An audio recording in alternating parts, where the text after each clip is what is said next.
త్రివిక్రమాయ నమః. ప్రసిద్ధమైన 4 పర్వతాలలో మూడవది సుపార్శ్వ పర్వతం. దానిపై ఒక పెద్ద కడిమి చెట్టు దృఢంగా ఉంది. దాని తొర్రల నుండి 5 బారల చుట్టుకొలత గల 5 తేనె ధారలు ప్రవహిస్తూ ఉంటాయి. సుపార్శ్వ పర్వత శిఖరం నుండి అవి క్రిందకు జాలువారి భూమిపై పడుతూ ఉంటాయి. ఇలావృత వర్షానికి పడమర దిక్కు వైపున అవి ప్రవహిస్తూ ఆ ద్వీపం యొక్క శోభను వృద్ధి చేస్తూ అక్కడ సుగంధాన్ని నింపుతూ ఉంటాయి. అక్కడ నివసిస్తున్న ప్రాణులకు ఉల్లాసాన్ని కలిగిస్తూ ఉంటాయి. ఆ తేనెలను జనులు ఆస్వాదిస్తూ ఉంటారు. అప్పుడు వారి ముఖంపై నుండి వీచే గాలి యొక్క సుగంధ పరిమళం చుట్టుపక్కల 100 యోజనాల దూరం వరకు వ్యాపించి ఉంటుంది. ఇదే విధంగా కుముద పర్వతంపై శతవల్స్యం అనే ప్రసిద్ధి చెందిన మర్రి చెట్టు ఉంది. శతవల్స్యం అనేటువంటిది. దాని కొమ్మల ఊడల నుండి క్రిందకు ప్రవాహాలు జాలువారుతూ ఉంటాయి. అవి పాలు, పెరుగు, తేనె, నెయ్యి, బెల్లము, అన్నము మొదలైన ఆహార పదార్థాలు, వస్త్రాలు, శయ్యలు, ఆసనాలు, ఆభరణాలు మొదలైన పదార్థాలను ఏవి కోరుకుంటే అవి ప్రసాదిస్తూ ఉంటాయి. అవి కుముద పర్వత శిఖరం నుండి జాలువారి అక్కడికి ఉత్తరాన ఉన్న ఇలా వర్షాన్ని సంపన్నం చేస్తూ ఉంటాయి. ఆ ప్రవాహంలోని పదార్థాలను సేవించే జనులకు ఎప్పుడూ కూడా ఒళ్ళు ముడతలు పడటం, జుట్టు తెల్లబడటం, అలసట చెందటం, చెమట, శరీరం నుండి దుర్గంధం వెలువడటం, ముసలితనము, రోగము, మరణము, చలి, వేడి, శరీరం వాలిపోవటము, అవయవాలు విరిగిపోవటము మొదలైన వివిధ రకాల పీడలు కలగనే కలగవు. కష్టాలు ఉండవు. వారు జీవించేంతము గొప్ప సుఖాన్ని అనుభవిస్తారు. జీవితాంతము కూడా, జీవనం ఉండేంతవరకు కూడా. తామర పువ్వు దుద్దుకు జుట్టు జూలు ఉన్నట్లుగానే మేరు పర్వతానికి జుట్టు మూలస్థానం. అంటే ఆ చుట్టూ ఉండేటువంటి మేరు పర్వతానికి చుట్టూ మూలస్థానంలో 20 పర్వతాలు ఈశ్వరుడి చేత నిర్మించబడి ఇవి ఉత్తరం నుండి దక్షిణం వైపు 18,000 యోజనాల పొడవుతో వ్యాపించి ఉన్నాయి. వీటి వెడల్పు 2,000 యోజనాలు కలిగి ఉంది. అంతే ఎత్తు కలిగి ఉంది.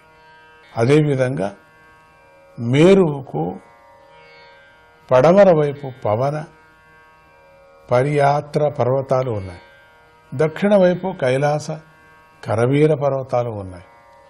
ఉత్తరం వైపు త్రిశృంగ మకర పర్వతాలు ఉన్నాయి. ఈ విధంగా బంగారు పర్వతమైన మేరువు చుట్టూ 8 పర్వతాలు ఆవరించబడి ఉన్నాయి.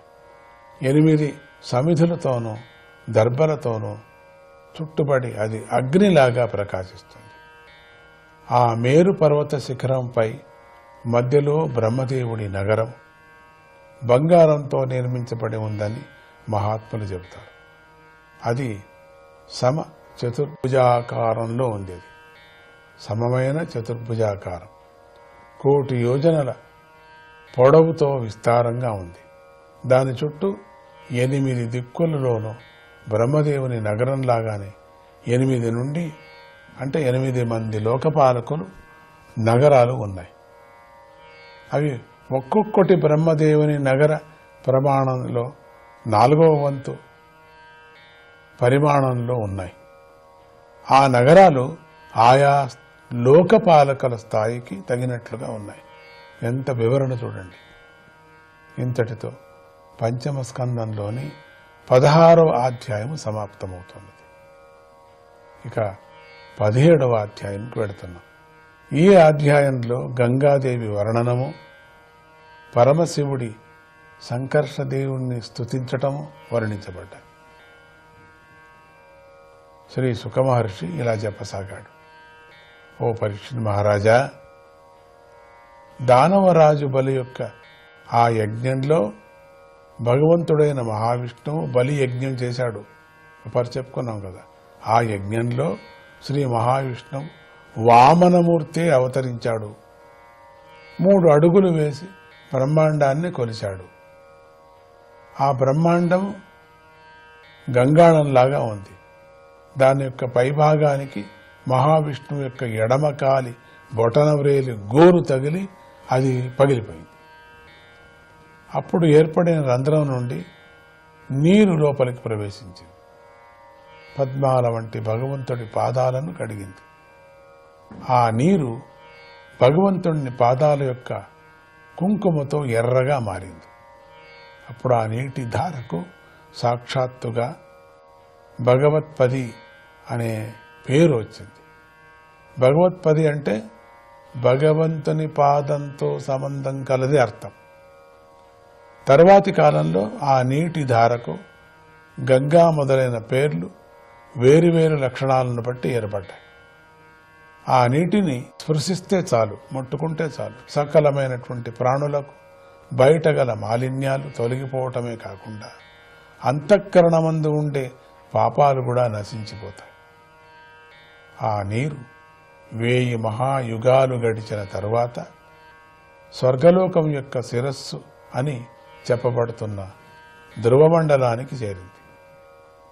ఆ ధ్రువమండలం విష్ణుపదము అని ప్రసిద్ధికెక్కింది.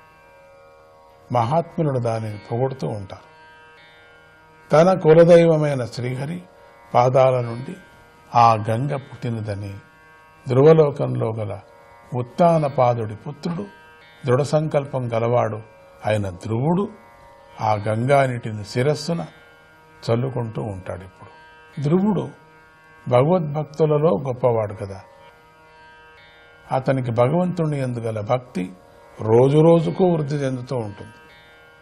అందువలనే ధ్రువుని హృదయం భక్త్యావేశంతో స్వాధీనత తప్పి అరమూసిన కన్నుల నుండి నీరు ధారగా ప్రవహిస్తూ ఉంది. అతడి శరీరం గుగుర్పాటు చెంది పులకిస్తూ ఉంటుంది. ఆ గంగ యొక్క మహిమ సప్తఋషులకు బాగా తెలుసు.